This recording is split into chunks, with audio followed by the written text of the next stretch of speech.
Good morning students. आज हम पढ़ रहे हैं लेसन 6 परीक्षा। इसके लेखक हैं प्रसिद्ध उपन्यासकार मुंशी प्रेमचंद। बच्चों, आपको इस कहानी के बाद इसके वर्ड मीनिंग लिखने हैं और मुंशी प्रेमचंद जो कवि हैं जीवन परिचय उनका लिखना है। कहानी है, ध्यान से पढ़िएगा। देवगढ़ के दीवान सरदार सुजान सिंह जब महाराजा की सेवा करते करते बूढ़े होने लगे तो उन्होंने सोचा कि अब जीवन का शेष समय भगवत भजन में लगाया जाए। उन्होंने महाराज से विनती करते हुए कहा, महाराज, दास ने 40 वर्ष तक आपका नमक खाते हुए आपकी सेवा की है। अब मेरी उम्र ढलती जा रही है। राजकाज संभालने की मुझ में शक्ति नहीं रही। कहीं भी भूल चूक हो गई तो सारी बेदाग सेवा व्यर्थ हो जाएगी। राजा साहब दीवान साहब का बहुत आदर करते थे। वे उनकी सलाह के बिना कोई भी फैसला नहीं करते थे। उन्होंने बहुत कोशिश की कि सरदार सुजान सिंह अपना फैसला बदल दें, किंतु जब वे न माने तो हार कर उन्होंने उसकी प्रार्थना स्वीकार कर ली। साथ ही यह शर्त लगा दी कि रियासत के लिए नया दीवान उन्हें ही ढूंढना पड़ेगा। बच्चों, समझ में आ रहा है? देवगढ़ के राजा की कहानी है। सुजान सिंह थे, देवगढ़ के दीवान थे सुजान सिंह, और राजा सिले के बहुत बड़ा ईमानदार मंत्री थे। बच्चों, किताब साथ में लेकर बैठिएगा आप लोग जब हम वीडियो चलाते हैं हर सब्जेक्ट की। और राजा ने लेकिन एक ही शर्त रखी कि आपको दीवान स्वयं ढूंढ के लाना होगा। दूसरे दिन देश के प्रसिद्ध समाचारों में यह विज्ञापन छपा, देवगढ़ रियासत के लिए एक योग्य दीवान की जरूरत है। जो सज्जन अपने आप को इसके उपयोग समझें, वे वर्तमान दीवान सरदार सुजान सिंह की सेवा में उपस्थित हों। उम्मीदवार योग्य व हष्टपुष्ट हो, ग्रेजुएट होना आवश्यक नहीं है, यानी जो पढ़ाई होती है स्नातक नहीं है। उम्मीदवारों के रहन सहन एवं योग्यता को देखकर फैसला किया जाएगा। उन्हें 1 महीने तक रियासत में रहना पड़ेगा, यानी जब तक वो अपनी परीक्षा में पास नहीं हो जाएंगे तब तक उन्हें दीवान नहीं बनाया जाएगा। विद्या को कम परंतु कर्तव्य व आचार विचार को अधिक महत्व दिया जाएगा।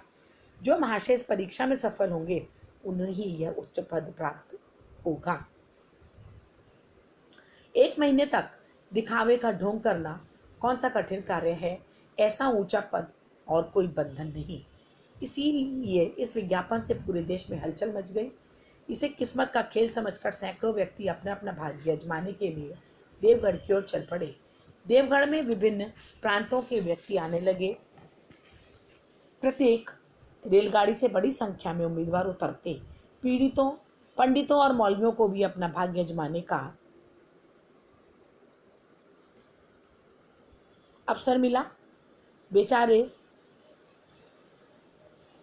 ग्रेजुएट की डिग्री ना होने से परेशान होते थे, यहाँ पर उसकी कोई आवश्यकता नहीं थी।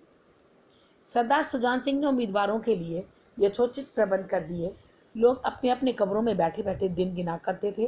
प्रत्येक व्यक्ति अपने आप को अपनी योग्यता के अनुरूप अच्छे से अच्छे रूप में दिखाने की कोशिश करता था। मिस्टर सुबह 9 बजे तक सोया करते थे। आजकल वे बगीचे में टहलते हुए सूर्योदय के दर्शन किया करते थे। मिस्टर को सारा दिन हुक्का पीने की तल्लत थी, किंतु आजकल सारा दिन पूजा पाठ में ही व्यतीत कर देते थे। यानी सब अपनी अपनी तरह अच्छे से अच्छा कर रहे थे। हाँ, रात देर गए दरवाज़ा बंद करके अंधेरे में सिगार पीते थे। मिस्टर, ये नाम ना दे के मिस्टर ये दे दिया है। सद द ब आदतों के अनुसार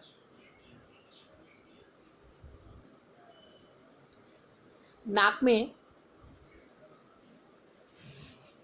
दम था, किंतु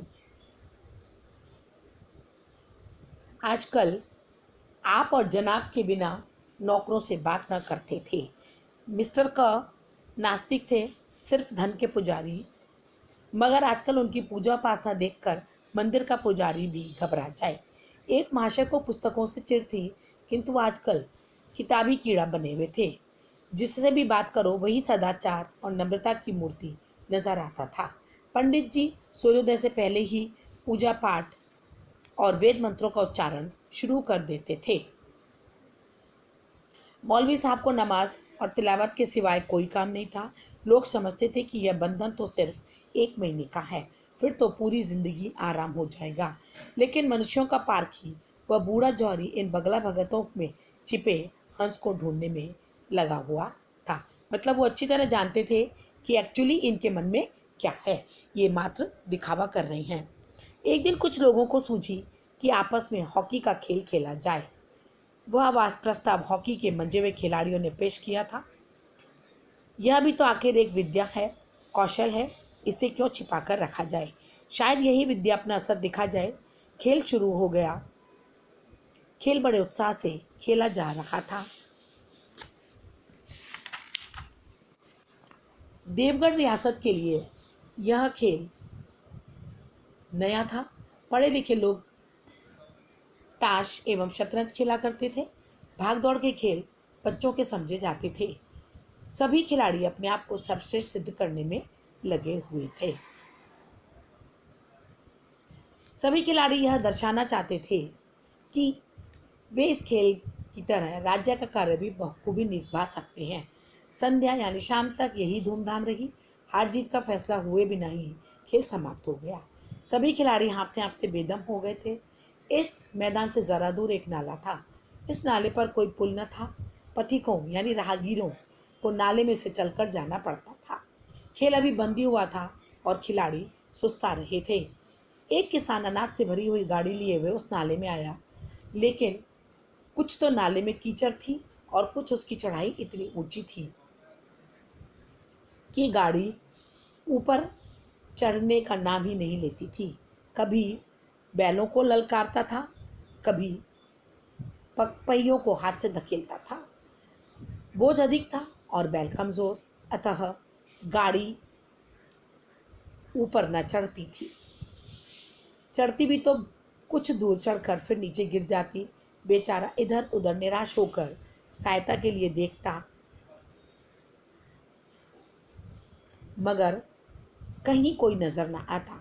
गाड़ी को अकेले छोड़कर कहीं जा भी नहीं सकता था। बड़ी मुश्किल में फंसा हुआ था। इसी बीच खिलाड़ी उसी रास्ते से निकलने लगे। किसान ने उनकी तरफ सहमी व याचना भरी दृष्टि से देखा, यानी कि शायद उनमें से कोई उसकी हेल्प कर दे, किंतु मदद मांगने का साहस नहीं हुआ। खिलाड़ियों ने उसे भी देखा, किंतु उड़ती नज़र से, जिनमें सहानुभूति या उदारता का नामो निशान न था। उनमें स्वार्थ व अभिमान था। चलिए बच्चों, बाकी कहानी कल पढ़ेंगे। तब तक आप लोग इसके वर्ड मीनिंग लिख लीजिएगा।